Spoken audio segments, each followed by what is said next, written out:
Olá, Motolama na área. A potência das motos é um assunto que desperta a criança que existe dentro de nós. Porque todo mundo sabe qual é a diferença entre o homem adulto e a criança. É o preço do brinquedo. Pergunte a qualquer motociclista quantos HPs são suficientes. E você vai ouvir um número cheio de confiança. 30, 60, 100, 120. Cada resposta carrega o eco de 1000 rolés. Um pouco de ego e uma forte dose de histórias mal contadas no posto. No fundo, quando a gente fala de potência, está falando de ego com capacete, de quem gostaríamos de ser na moto, de como queremos parecer na frente dos outros. Ao mesmo tempo, tem uma obsessão infantil com cavalos de potência. Muita gente trata esse número como se fosse o tamanho do currículo. Quanto maior, melhor. Minha moto tem 130 HP. Parabéns, campeão. E o que você faz com eles todos, além de tirar um print da ficha técnica? Eu realmente acredito que se coloca importância demais nessa potência máxima. E que na vida real, esse número importa bem menos do que as pessoas gostam de fazer de conta que ele importa. Mas como diria Jack o Estripador, vamos por partes. Esse assunto divide em 3 coisas que se misturam.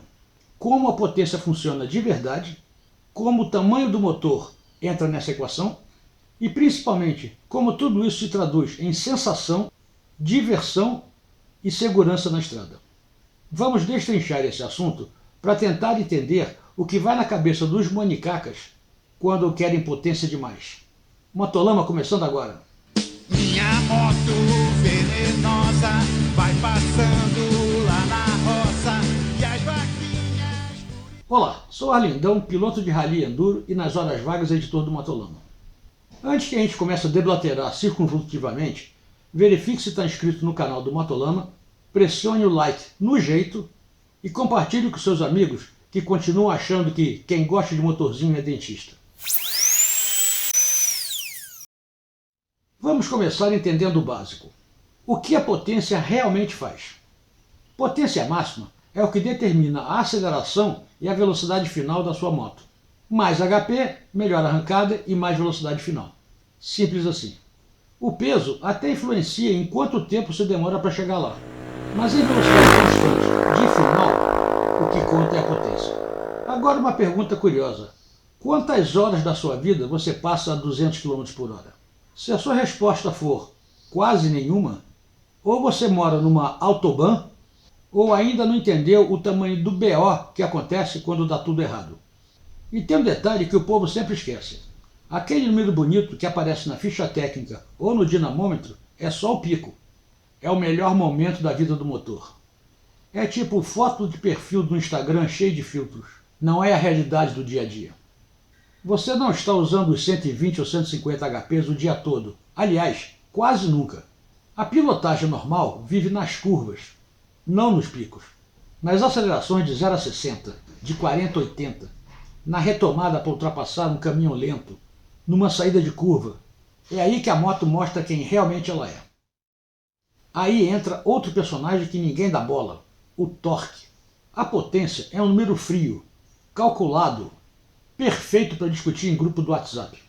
Torque é o empurrão que você sente no peito quando você enrola o arame e a moto vai junto, sem reclamar. É o soco que levanta a frente de leve, o tranco que te joga para fora da curva, a sensação de que a moto está ali com você, mesmo em baixa e média rotação. Enquanto a potência vive lá em cima no contagiro, onde você raramente vai, o torque mora onde você realmente anda. Quando você compara motos diferentes com números parecidos, tipo uma 600 esportiva que gira lá em cima nos 14.000 RPM para mandar a potência toda, abaixo disso ela é quase educada demais, tipo um pitbull que bebeu cachaça. Já uma monocilíndrica 650, cheia de torque, que te atende cedo, te empurra com preguiça e autoridade, mesmo sem os números absurdos de potência. O que muda na história não é o número, é a sensação. Mas tenta explicar isso para quem só quer saber quantos HP tem. Se potência máxima não é o centro do universo, spoiler, não é, o que importa então? Primeiro, como é que essa potência chega no chão? São vários fatores: suspensão, pneus, geometria, aerodinâmica, peso. Não adianta ter um motor monstruoso se a moto parece um carrinho de supermercado fazendo curva. Caralho, sai da frente! na moto é assim, se a suspensão é mal calibrada, o pneu é QMS e a geometria te lembra o tal carrinho de supermercado, toda a cavalaria vira apenas dados de ficha técnica e material para contar mentira no churrasco. Quando falamos em moto bem construída, não falo só de motorzão bacana, falo no pacote completo. Uma suspensão traseira que muda completamente a moto. Ela curva melhor, freia melhor e não te chacoalha igual aquele carrinho de supermercado. E uma dianteira firme, que não afunda igual colchão de motel, te dá mais firmeza. Pneus corretos, que te trazem gripe de verdade e não coragem emprestada, e redução de peso. Isso sim muda completamente a brincadeira. Muitas vezes, tirar peso e acertar a suspensão te faz andar muito mais forte e mais seguro do que se colocar apenas mais 15 HP no motor. E falando em pacote completo, para você ter mais desempenho da sua moto, você tem que estar confortável. É aí que entram as cuecas Porsche. Conforto para os seus balagandãs é uma das coisas mais importantes quando você está acelerando forte. Embalar bem as joias da coroa é fundamental, em última análise, para o desempenho do conjunto, você e sua moto. Não adianta ter centos HP se você está desconfortável em cima da moto. Então visite o site da Porsche para ver o que uma cueca com bastante engenharia em cima pode fazer pelo seu desempenho e da sua moto. E se usar o código MOTOLAMA05, você ainda vai ter um belo desconto na compra da sua cueca, o que vai acrescentar 1 ou 2 HP no seu motor. Confere lá. E a aerodinâmica também entra na conta. Embora pouca gente ligue, até sentir o peito explodindo a 140 km por hora. Uma boa carenagem e um para-brisa decente tiram pressão do seu corpo e estabilizam a moto. Uma naked muito forte, sem proteção aerodinâmica nenhuma, é basicamente um aparelho de pilates. Acima de certa velocidade, você só está malhando o abdômen e o trapézio para se manter em cima da moto. Motor tem de sobra, você que não aguenta a pressão. E ainda tem a ergonomia. Guidão, posição das pedaleiras, posição do banco e postura geral, tudo isso influencia. Você pode ter a moto mais rápida do bairro, mas se cansa em meia hora. Aqueles cavalos todos viram show de slide no dinamômetro e sofrimento na vida real.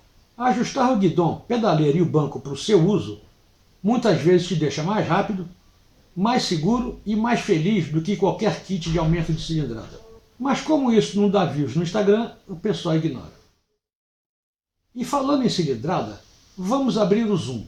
Hoje tem de tudo, abaixo de 100 e trambolhos acima de 2000. Cada faixa conversa com um tipo de uso, ou pelo menos o tipo de piloto que ele acha que é. Na base, as pequenas 100 e 125 cilindradas, motos de entrada, leves, econômicas, baratas, perfeitas para a cidade, para aprender, para ter independência sem ter que vender um rim, não são rápidas, mas são feitas para rodar de boa. E adivinha, mesmo assim são divertidíssimas. Tem gente fazendo miséria nas curvas com uma Pop 100 ou uma Nel 125, enquanto o dono de uma 1000 só assiste e pensa: eu faço isso melhor. Mas essas motos pequenas ensinam controle, traçado de curva, sem te arremessar em velocidades de boletim de ocorrência. No degrau acima, de 300 a 400, já encaram uma estrada com mais dignidade, mas ainda são leves e amigáveis. São versáteis, boas na cidade, encaram bem viagens médias, excelentes para trail e uma aventurinha light. Essas cilindradas ainda não foram contaminadas pela síndrome de Big Trail de 250 kg. E se cair, você consegue levantar sem se peidar. Mas não são feitas para velocidade de cruzeiro acima de 160. Não, mas honestamente, você também não foi. De 600 a 750, entramos na categoria de o trem está ficando bom. As esportivas de 600 já vêm com outra mentalidade. Giram alto, exigem técnica, pedem respeito e gastam muito mais com pneu, com combustível e com multa. Paralelamente, tem as 650 a 700 aventureiras. Menos potência lá em cima e mais torque em baixa, com mais usabilidade.